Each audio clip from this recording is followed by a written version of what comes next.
سنة 2011 هي السنة اللي الدبليو دبليو اي قلبت فيها الترابيزة حرفيا.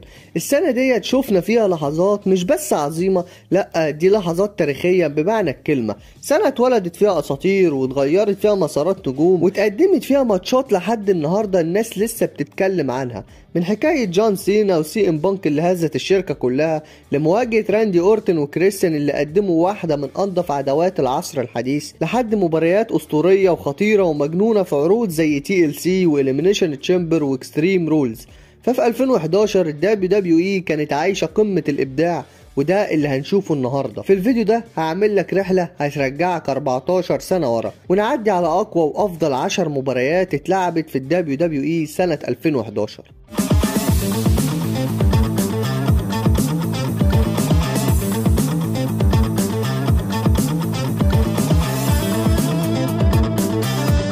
في البداية كده يا صديقي أنا جايب لك 10 ماتشات أكيد بنسبة كبيرة شفت منهم 5 على الأقل، فعايزك كده تطر على قلبك وتستمتع بالفيديو ده.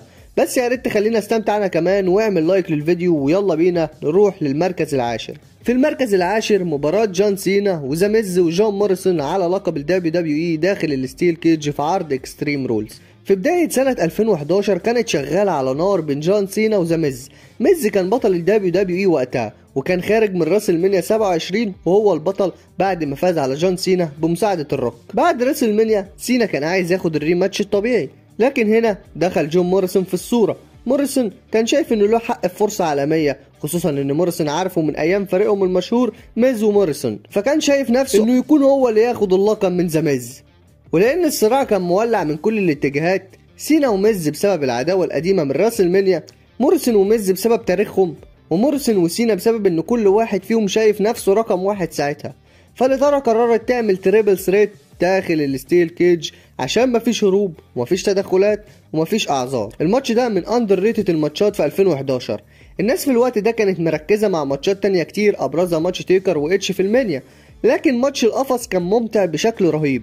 وفي الماتش ده موريسون سرق اللقطة حرفيا، الراجل كان عامل اداء عالمي، اما ميز لعب افضل دور كهيل مغرور، اما سينا خلصها بنهاية قوية وخد اللقب في الوقت المناسب.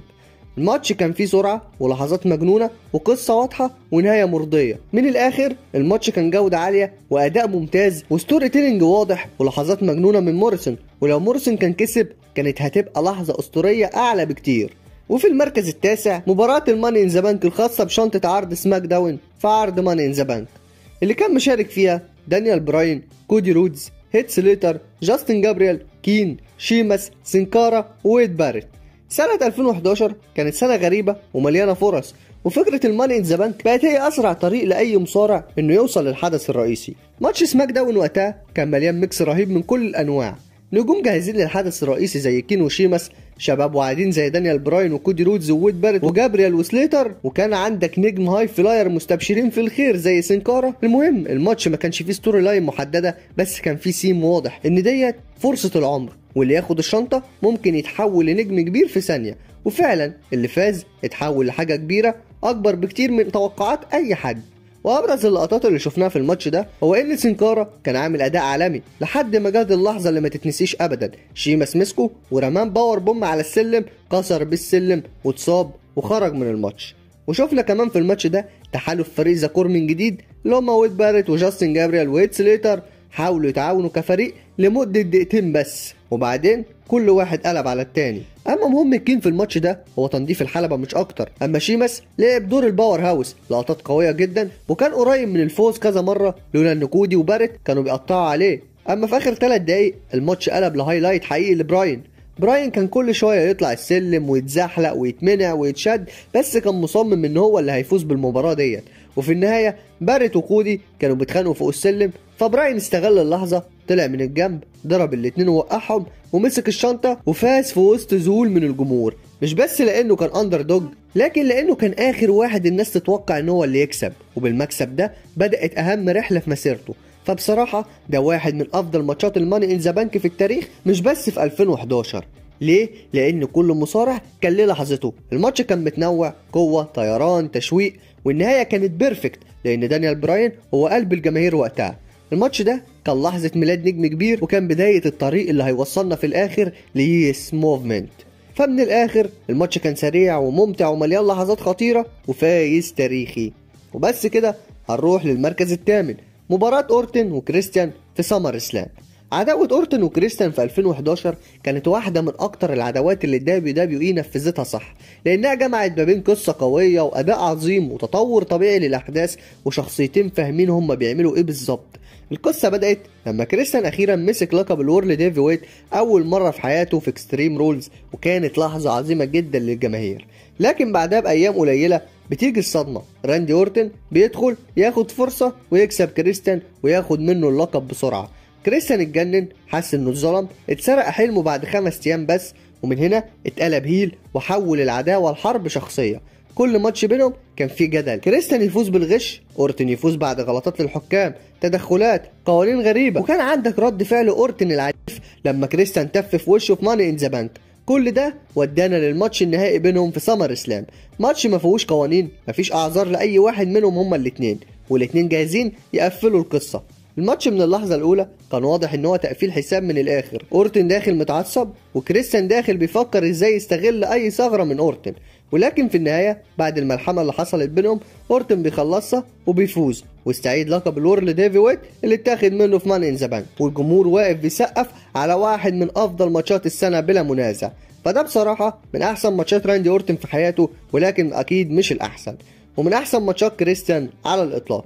ليه؟ لان القصه كانت عظيمه، وكل سلاح استخدموه كان له معنى، وكل ضربه كان ليها هدف في الستوري، والكيمستري بينهم كانت عظيمه جدا، والماتش كان جامع بين الدراما والقوه والقصه والعنف. وفي رايي الشخصي عداوه اورتن وكريستيان من اكتر الحاجات اللي ظلمها الجمهور، لانها ما اتشهرتش زي عداوات تانية، لكن اي حد شافها عارف انها واحده من افضل عداوات ال WWE. فمن الاخر الماتش كان متكامل، كان فيه قصه عظيمه، وكان فيه واحده من اجمد لقطات الارك او في التاريخ. وفي المركز السابع مباراه البرتو دريو وجون سينا في عرض فينجنس. القصه بدات في عرض سمر سلام لما البرتو دريو صرف الشنطه على سي ام بانك، وبعد كده دخل في قصه مع سينا على لقب ال WWE. في عرض نايت اوف تشامبيونز سينا كسب اللقب، وفي عرض هيل ان سيل دريو رجع اللقب بالغش بعد ما خرج سينا من القفص. في عرض فينجنس اتحدد ماتش لاست مان ستاندينج، ماتش مناسب جدا لشخصيه سينا وقت الجد، ومناسب لستايل دريو اللي بيعتمد على الكيد والذكاء. الماتش بدأ بقوه، سينا مش مستني يضيع وقت، هجم على طول على دريو، اما دريو بقى بيركز على دراع سينا وكان بيلعب على نقطة الضعف. وفي النهاية البرتو دريو استغل ان سينا واقع بعد الهجوم عليه من ميز وتروس، وخلص عليه ورماه، والحكم عدى لغايه 10 وفاز دريو واحتفظ بلقبه. ونهاية كانت جامدة جدا عشان كانت ماشية مع شخصية دريو وقتها. فبصراحة الماتش ده كان فوضوي بطريقة ممتعة، لكن هل هو افضل ماتش لاست مان ستاندينج؟ لا، لكن هل هو ممتع ومليان لقطات قوية جدا؟ سينا كان مقدم اداء جامد جدا، ودريو لعب باسلوب هيل واضح، والتدخلات كانت نقطة الجدل، لكنها خدمت ستوري لاين جديدة استعدادا لماتش سينا ضد ميز وتروس بعدين. لكن اهم حاجة في الماتش ده كان الايقاع السريع والدمج بين اللي بيحصل داخل الحلبة وخارجها. فمن الاخر الماتش كان ممتع جدا ومليان لحظات قوية ما تتنسيش. وفي المركز السادس مباراة التشامبر على لقب الورلد هيفي ويت تشامبيونشيب في عرض إليمينيشن تشامبر. في الوقت ده ايدج كان بطل الورلد هيفي ويت، وكان في اخر فتره ليه في مسيرته قبل الاعتزال المفاجئ. فتيدي لونج مدير عرض سماك داون قرر انه يعمل مباراه تشامبر على اللقب نفسه، وده كان الطبيعي اللي بيحصل في الوقت ده، ان ابطال العالم بيدافعوا عن القابهم في مباراه التشامبر قبل راس المانيا عادي جدا. ولكن ايدج كان معاه مجموعه من النجوم اللي كل واحد ليه تاريخ وعداوه مع ايدج، وكانت في ناس لاول مره تقابله ومستنين الفرصه. عندك مثلا ري ميستيريو، صديق قديم وخصم قديم، وكان دايما بينهم منافسات محترمه. كين خصم تاريخي ليه وعنده عداوات مختلفه تماما معاه. اما درو ماكنتاير كان وقتها الشاب اللي بيحاول يثبت نفسه، وويد باريت داخل بعد انفصال عصابه النكسس ومركز على الصعود الفردي، والبيك شو ليه تاريخ برضه معاه، الوحش اللي كان دايما تهديد لاي بطل. وهنا البيك شو اصلا كان مفاجاه، لان المفروض اصلا كان دولف زيجلر هو اللي يشارك في المباراه ديت، لكن تيدي لونج شاله من الماتش وحط مكانه البيك شو، وده كان له قصه لوحده، سيبك منه وهنرجع لموضوعنا. الماتش ده كان مهم جدا لايدج، لانه كان بيدافع عن اللقب ضد 5 مصارعين في قفص واحد، وكان محتاج يثبت نفسه انه بطل جامد في طريقه لراس المنيا، وكان لسه خارج من قصه قويه جدا مع كين. يعني الماتش ده كان الامتحان الحقيقي قبل راس المنيا 27. الماتش بدأ بين ايدج وري ميستيريو، وده كان اختيار مثالي لان الكيمستري بينهم ملهاش حل.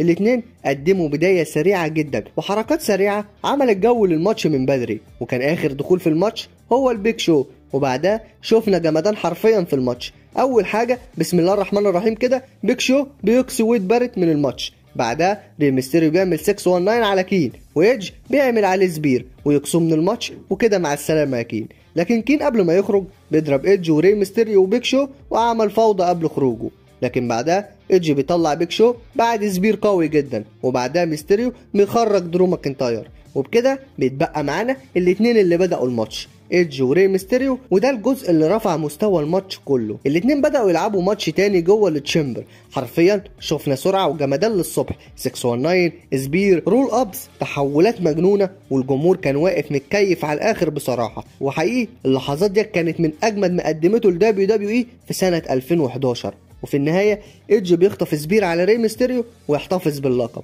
والماتش انتهى في وسط هتافات جامدة جدا من الجمهور. بصراحة ده واحد من أفضل مباريات الإليمينيشن تشامبر في التاريخ.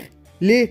لأن الإيقاع كان سريع جدا ومتنوع، وكل مصارع كان له لحظة مهمة، وما كانش فيه ملل خالص، وما كانش فيه فترات ميتة، والنهاية كانت بين إيدج وري ميستيريو كانت بيرفكت. وده كان الماتش اللي خلى ناس كتير تعتبر إن إيدج كان لسه في التوب فورم حتى قبل الاعتزال على طول. من الآخر التشامبر ده كان قوي جدا، إيدج وري ميستيريو قدموا نهاية أسطورية، والستوري كانت جامدة جدا ومتماسكة قبل راس المني. بعد كده هنروح للمركز الخامس، مباراة ألبرتو ديل ريو وكريستيان في عرض اكستريم رولز. بعد ما إيدج أعلن اعتزاله المفاجئ بسبب إصابة الرقبة، حصل فراغ كبير في عرض سماك داون، اللقب اتسحب وكان لازم ال WWE تختار اتنين ينافسوا عليه، فالشركة عملت باتل رويال عشان يحددوا المنافس الجديد على اللقب، واللي هيكسب هيواجه ألبرتو ديل ريو بحكم انه كان آخر منافس لإيدج في راس المنيا، واللي كسب الباتل رويال هو كريستيان. وهنا بقى عندك اتنين، مفروض واحد فيهم هيخرج من اكستريم رولز وهو حامل لقب العالم بعد الريتد ار سوبر ستار. كان عندك كريستيان صديق عمر إيدج واقرب واحد ليه، والناس شايفه انه يستحق الفرصه حرفيا. وكان عندك ألبرتو ديل ريو اللي كان واخد دفعه كبيره جدا، كسب الرويال رامبل وكان منافس إيدج على اللقب في راس المنيا. فبعد كل اللي حصل ده وفوز كريستيان من الباتل رويال، الدبليو دبليو اعلنت ان كريستيان هيواجه ألبرتو ديل ريو في مباراه سلالم على اللقب في عرض اكستريم رولز. الماتش كان مهم جدا من الناحيه العاطفيه، لان إيدج نفسه وقف في صف كريستيان ووضح قد ايه انه عايز يشوف صاحبه يحقق الحلم اللي طول عمره كان مستنيه. يعني ده ما كانش مجرد ماتش وبس، ده كان قصه حياه كريستيان داخل الماتش ذات نفسه. الماتش كان لادر ماتش بمعنى الكلمه، كان في حركات خطيره ومخاطره وتوتر بشكل مستمر، لدرجه اننا شفنا واحده من اخطر لحظات الماتش، ان كريستيان كان واقف فوق السلم وديل ريو بيقلب السلم فجاه وكريستيان يقع بره بطريقه مؤلمه جدا. ساعتها ديل ريو كان قريب جدا من اللقب، لكن هنا حصلت اللحظه اللي قلبت الماتش كله. بيدخل الريتد ار سوبر ستار إيدج في وسط حماس كبير جدا من الجمهور. إيدج بيدخل بالعربيه من فوق الستيج، بيدخل ويشتت ديل ريو اللي كان خلاص هياخد اللقب، فديل ريو بينزل ويبص لإيدج، وفي اللحظه ديت كريستيان بيرجع من وراه وبيضرب ديل ريو ويرميه بره، وبعدها يطلع على السلم وإيدج ساعتها عمال يشجعه، واخيرا كريستيان يمسك الحزام ويفوز بيه ويصبح بطل الورلد هيفي ويت لاول مره في حياته. لحظه تاريخيه، لحظه عاطفيه، لحظه اسطوريه بمعنى الكلمه. وبعدها إيدج بيدخل يحتفل معاه. فحرفيا دي كانت واحده من اعظم نهايات اي لادر ماتش في تاريخ الدبليو دبليو اي. يا جدعان الماتش ده مش بس كان حلو، لا ده كان ماتش ليه قيمه تاريخيه وعاطفيه كبيره جدا. كان لادر ماتش معمول صح، كان في قصه سينمائيه حقيقه بتتحكي في الماتش، اداء قوي من ديل ريو وجمدان من كريستيان، ونهايه عظيمه جدا تليق بواحد من اعظم المصارعين اللي اخيرا بيكسب اول لقب عالم في مسيرته. فحرفيا هو ده الماتش اللي بيثبت لك ان المصارع مهما اتاخر ممكن يجي يوم ويحقق الحلم بتاعه. من الاخر اللحظه ديت مش هتتكرر تاني في مسيره كريستيان. وفي المركز الرابع مباراه سين بانك وذا ميز والبرتو ديل ريو في عرض TLC. القصه كلها بدات من لحظه الباين بام ورجوع بانك من جديد، لحد لما في عرض سرفايفر سيريس كسب البرتو ديل ريو وخد لقب الدبليو دبليو اي، واللي استمر بيه 434 يوم كواحده من افضل فترات لقب عالم جت في تاريخ الشركه. لكن بعد ما بانك بقى بطل كان في اتنين عاملين قلق. اول واحد فيهم كان ذا ميز اللي كان خارج من قصه جامده جدا مع تروس ضد سينا، ورجع يركز على اللقب لانه حاسس انه اتنسى رغم انه كان بطل الدبليو دبليو اي قبل كده في نفس السنه. تاني واحد كان البرتو ديل ريو اللي كان عايز يرجع اللقب باي شكل من الاشكال، خصوصا ان الاداره كانت بتدفعه دفعه كبيره جدا. عشان كده اتحدد تريبل ثريت TLC ماتش، يعني تيبلز لادرز تشيرز. احلى حاجه في الماتش ده انه كان في لمسه حلوه قوي، وهو ان ذا ميز ودريو كانوا هيل وبانك هو البيبي فيس الوحيد في الماتش، فبقى العبء عليه انه يبقى ضد الاتنين لوحده تقريبا.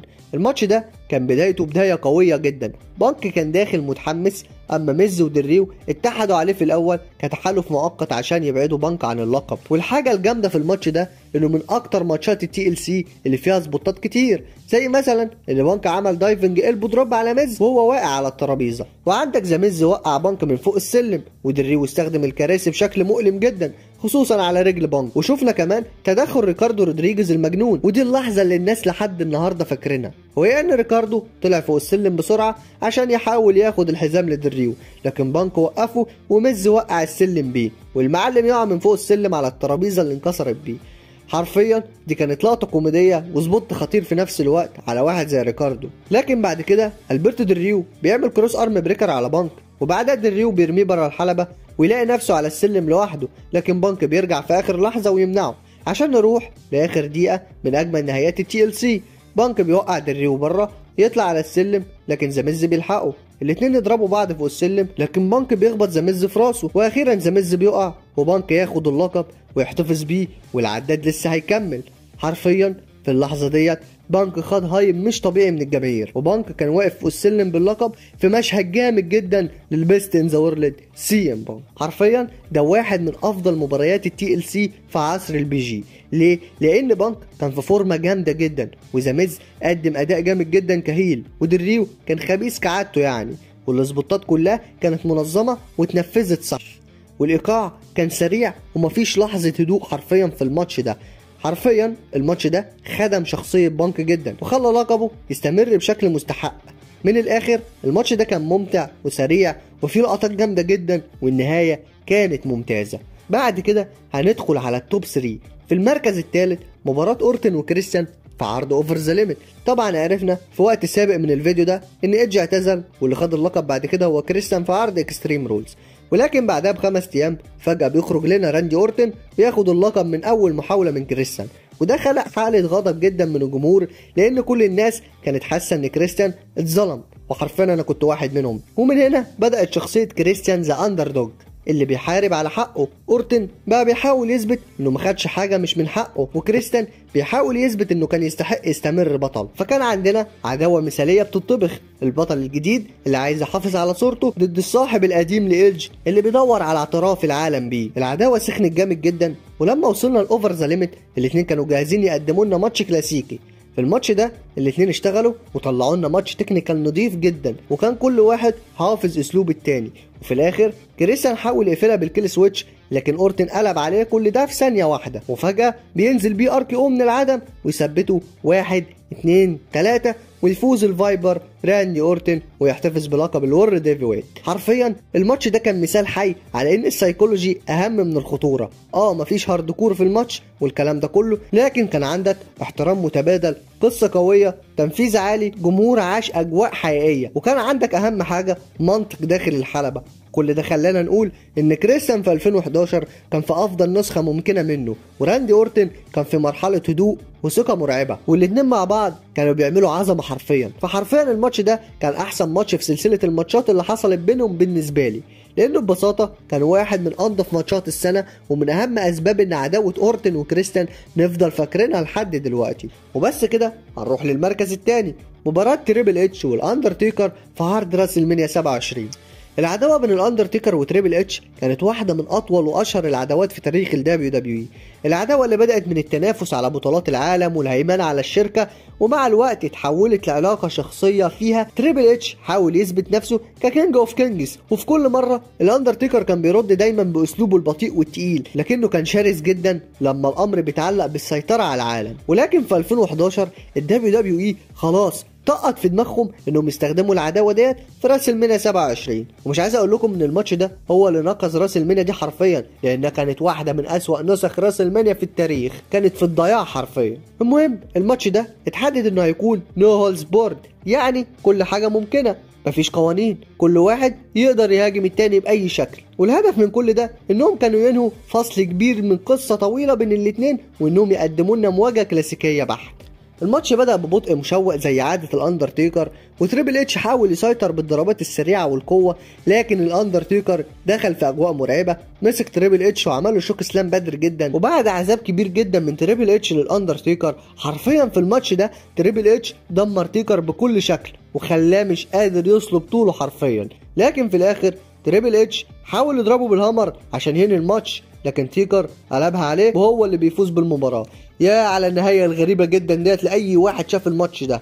حرفيا الأندرتيكر بعد اللي حصل ده بيثبت سيطرته مرة تانية، والماتش بيخلص بنهاية أسطورية، ولكن كانت ظالمة في رأيي الشخصي، عشان حرفيا ده الماتش الوحيد اللي بينهم اللي شفت فيه تريبل اتش بيعمل كده في الأندرتيكر. حرفيا ما كانش قادر يصلب طوله لدرجة انه غاب سنة كاملة بعد الماتش ده. فحرفيا الماتش ده كان ملحمة حقيقية. قوة السيكولوجي داخل الحلبة كانت عالية جدا، كل حركة كانت محسوبة، والجمهور كان متفاعل جدا طول الماتش. وبالرغم من وجود بعض الانتقادات حوالين الإيقاع البطيء في بعض اللحظات، لكن الماتش حقق تجربة أسطورية لكل اللي حضر وشاف العرض وقتها.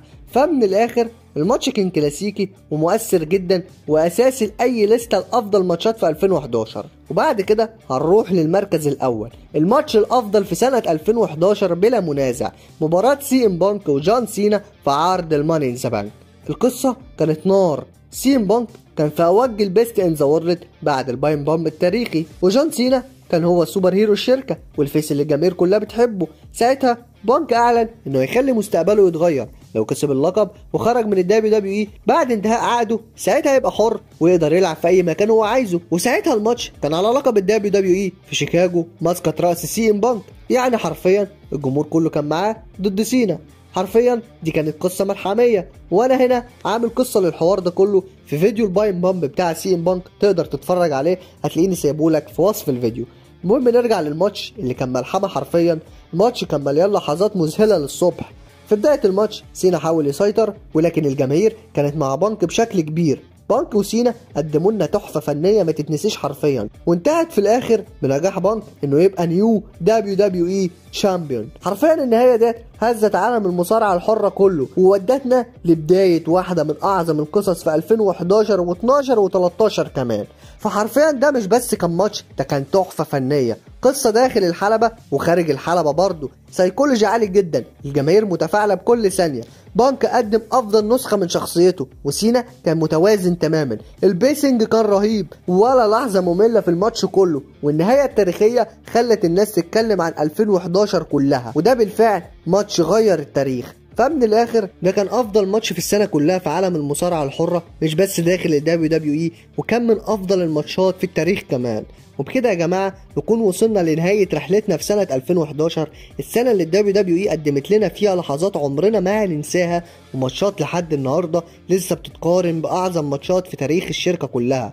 سواء كنت مع جون سينا او من فانز سي ام بانك، سواء بتحب الماتشات اللي من نوع تي ال سي ولا بتميل للقصص والتكنيك زي اورتن وكريستيان، اكيد اتفقنا ان سنة 2011 كانت سنة عظيمة جدا وسنة استثنائية بكل معنى الكلمة، مع انها كانت بادئة بداية ضعيفة جدا ولكن بدأت تتحسن بعد راسل مانيا. فما تنسوش بقى تكتبوا لي في الكومنتات ايه اكتر ماتش انت شايف انه كان يستحق يبقى رقم واحد، وايه الماتش اللي انت شايفه انه ناقص في القائمة ديت، اكتبوا لي في الكومنتات. وبس كده، لو وصلت لحد هنا ما تنساش انك تكون عملت لايك للفيديو وسبسكرايب للقناه وفعل زر الجرس الاولى وكل عشان يوصل لك كل جديد. وبس كده خلص الكلام، واحلى سلام على جيش راس الاسلام.